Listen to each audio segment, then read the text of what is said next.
tipsnya itu kalau misalnya CV, kalian jangan nulis terlalu banyak. Halo semuanya.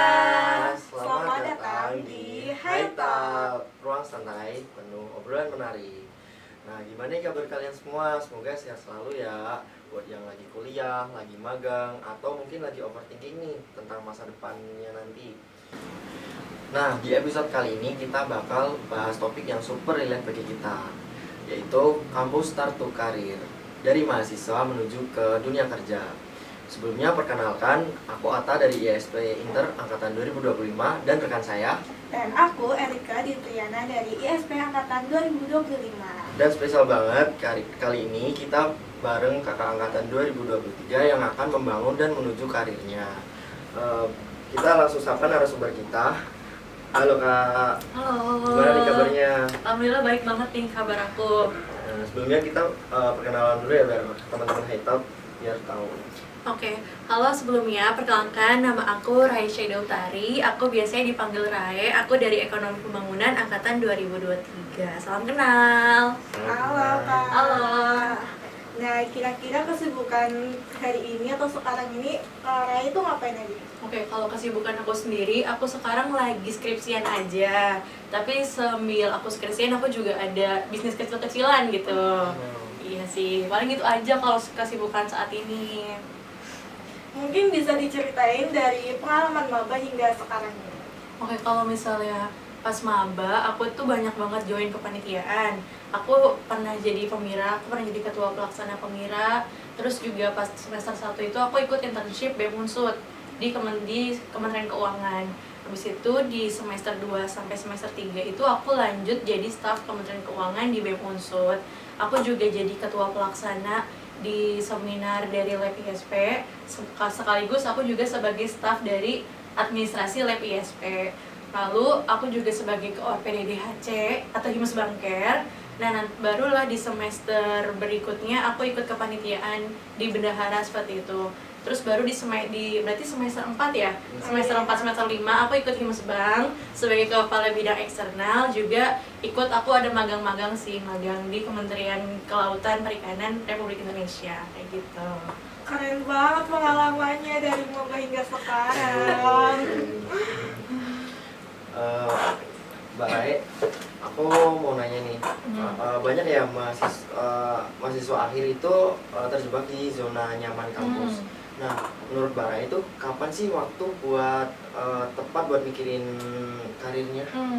Kalau misalnya dari aku sendiri ya, waktu yang paling tepat buat mikirin karir itu justru dari awal kita masuk Unsud gitu. Kalau dari aku sendiri udah ngeplan itu dari zaman aku maba. Jadi aku tuh mungkin dulu kan aku nggak tahu ya maba itu akan kehidupannya seperti apa di Unsud, culture-nya gimana atau lingkungannya seperti apa gitu. Jadi pas aku maba itu aku cuma nulis apa yang aku tahu sama yang aku inginkan gitu. Jadi pas semester 1 aku ngelaksanain karena aku tuh pengen banget di bidang keuangan, makanya aku ikut internship di Kementerian Keuangan BEM Unsud kan. Tapi kenapa semakin berjalannya waktu aku tuh lebih tertarik sama konten kreator, sama desain gitu. Dan aku merasa oh ya ternyata plan itu nggak apa-apa kalau misalnya kita keluar jalur. Itu bukan berarti kita gagal kan, tapi berarti kita tuh bisa menemukan diri kita, keterampilan kita seperti itu. Jadi kalau misalnya untuk mempersiapkan karir tuh, kalau misalnya teman-teman ternyata belum nyiapin di saat kalian maba nih, kalian bisa banget buat nyiapinnya tuh pada saat ini juga. Nggak usah kalian menyesal kemarin belum sempat bikin, ya udah kalian bisa mulai dari sekarang kayak gitu sih kalau dari aku. Nah, aku mau tanya nih, kan mahasiswa itu sekarang butuh yang namanya CV. Nah, gimana sih cara Mbak Raya itu membangun CV atau portofolio semasa kuliahnya? Kalau misalnya aku untuk CV sendiri, aku tentu aku ngikutin dari berbagai kegiatan yang ada di kampus ya. Karena pernah banget aku ikut kelas kewirausahaan. Waktu itu dosen aku tuh bawa narasumbernya tuh bilang nggak apa-apa kalau misalnya kita gagal, karena kita masih mahasiswa. Kalau misalnya kita nyobanya nanti dan kita gagal, itu kita bukan mahasiswa, berarti udah pengangguran kayak gitu loh. Jadi tuh menurut aku jadi tamparan sih, karena pasti kita udah realistis dong, kita mau abis lulus dapat pekerjaan yang layak ya kan. Kita pasti nggak mau diam di rumah pengangguran kayak gitu. Jadi dari aku lebih baik kita explore kuliah di sini, hitung-hitung bisa nambah di CV kan. Jadi nggak apa-apa kita gagal atau misalnya kita berbuat kesalahan, yang penting kita bisa belajar dari kesalahan yang kita buat kayak gitu. Jadi untuk CV ikut kegiatan sebanyak-banyaknya di kampus asalkan kita bisa tahu prioritasnya dan jangan sampai malah nyusahin orang lain kayak gitu kalau dari aku sih.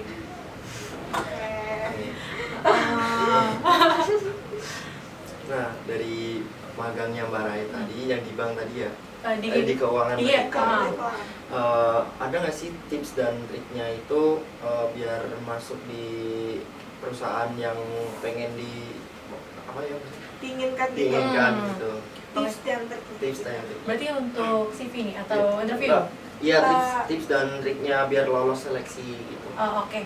Kalau misalnya aku sendiri, dulu kan di Kementerian Keuangan itu lebih tepatnya internship di BEM ya. Terus aku untuk magang sendiri di Kementerian Kelautan Perikanan Republik Indonesia.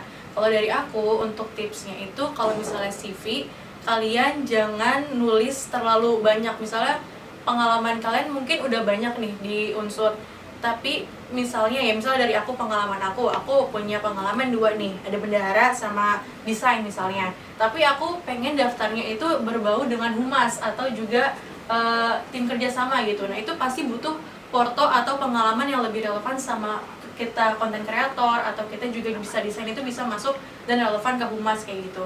Nah kalau dari aku sendiri lebih prefer untuk memasukkan pengalaman desain itu di CV, jadi bendaharanya itu nggak aku masukin di CV, supaya karena perusahaan itu lebih cocok atau lebih melihat kita ketika pengalamannya lebih relevan daripada sempurna gitu. Kayak kalau misalnya interview berarti tadi ya? Iya.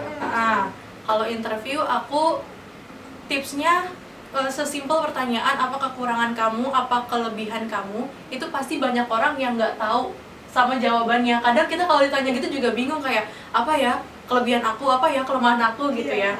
Mungkin bisa mulai dari kenalan sama diri kalian sendiri, lebih tahu sama passion kalian apa, skill kalian apa gitu. Jadi ketika kalian nanti ditanya pertanyaan seperti itu, kalian sudah tahu jawabannya yang sesuai dengan keadaan kalian. Terus juga jangan gunain CV yang berwarna, kan banyak banget tuh di Canva yang template-nya tuh banyak gitu ya warna-warnanya. Karena sebenarnya perusahaan itu lebih suka CV yang menggunakan format ATS. Jadi to the point, kalau misalnya pengalamannya itu ditulis dengan secara formal seperti itu. Terus juga kalian bisa mention pengalaman kalian apa aja. Misalnya kalian ternyata belum ikut banyak kepanitiaan nih, tapi kan kita di kuliah sering kerja kelompok. Nah kerja kelompok tuh bisa banget kalian masukin sebagai teamwork gitu, pengalaman maksudnya skill teamwork. Jadi dari hal-hal kecil pun juga bisa kalian masukin di CV kalian. Seperti itu tips dari aku.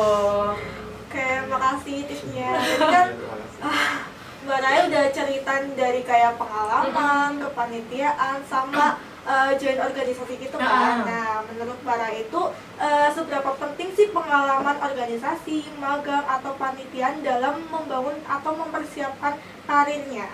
Oke, kalau menurut aku pengalaman-pengalaman tersebut sangat penting karena jujur ya, dulu aku tuh bukan orang yang terlalu pede gitu untuk ngomong, tapi karena dengan adanya interaksi sama banyak orang atau juga pengalaman, aku tuh jadi bisa banyak tahu hal gitu. Aku juga jadi kepo untuk dan berani untuk memulai apa yang sebelumnya belum pernah aku mulai kayak gitu. Terus dari misalnya kita organisasi sama kepanitiaan, selain kita punya relasi, kita kan juga membangun problem solving dong. Kita pasti ada divisi-divisi tertentu yang membuat kita harus kerjasama, juga pasti ada permasalahan yang membutuhkan 2 divisi seperti itu, atau divisi yang lebih dari 1 seperti itu kan. Nah, apalagi kalau kita kuliah, paling penting itu juga magang. Karena kalau misalnya IPK kalian misalnya katakan 3,9, 4, atau di atas 3,5, tapi kalau misalnya kalian nggak punya ada skill untuk beradaptasi sama lingkungan atau sama dunia kerja, itu pasti akan susah juga sih. Jadi untuk magang itu penting banget menurut aku. Terus juga kalau misalnya kalian gabut, bisa banget part time, karena aku juga dulu kalau gabut aku join part time gitu sih, jadi bisa nambah-nambah duit juga kan kayak gitu. Keren banget. Terima kasih loh. Oke, masa-masa akhir kuliah itu ada ya beberapa orang gitu yang masih overthinking tentang masa depannya kayak aku bisa nggak ya dapat kerja, terus aku bisa nggak ya masuk di perusahaan besar-besar gitu magangnya. Nah, menurut Mbak Ra itu gimana caranya biar kita tuh tetap fokus sama target karir sendiri gitu, jadi nggak harus pentingin orang lain gitu. Oke, kalau misalnya dari aku sendiri pasti kadang pernah sih ya, kadang pernah banget kalau aku ngebandingin diri aku sendiri sama orang lain gitu ya. Terus aku sendiri sih lebih mikirin untuk apa yang bisa aku lakuin hari ini. Kalau misalnya kita cuma nyesel terus kita ngerasa kayaknya gue nggak bisa deh kayak gini, atau gue kayaknya nggak sepintar itu deh. Kalau misalnya kita ngeluh tanpa ada aksi, pasti hasilnya bakal nge-stuck dan kita nggak bakal maju gitu kan.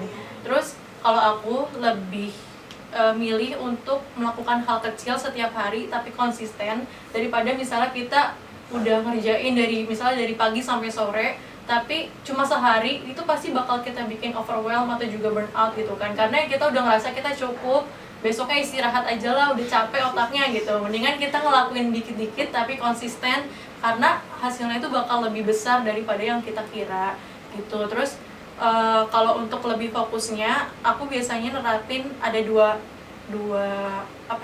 kata, let them tuh sama dua kata yang lagi, let me. Jadi misalnya orang-orang pada berprestasi nih, aku tuh selalu mikir ya udahlah biarin mereka hidup buat melakukan pencapaian mereka atau buat berprestasi, biarin mereka berprestasi. Toh kalau misalnya kita fokus sama mereka juga nggak bakal berhenti berprestasi, ngerti nggak sih? Jadi aku selalu mikir udah saatnya let me gitu, biarkan aku juga yang berproses, biarkan juga aku yang punya kendali sama diri aku, biarkan aku yang berkembang, dan juga biarkan aku fokus sama apa yang pengen aku capai, kayak gitu sih kalau dari aku.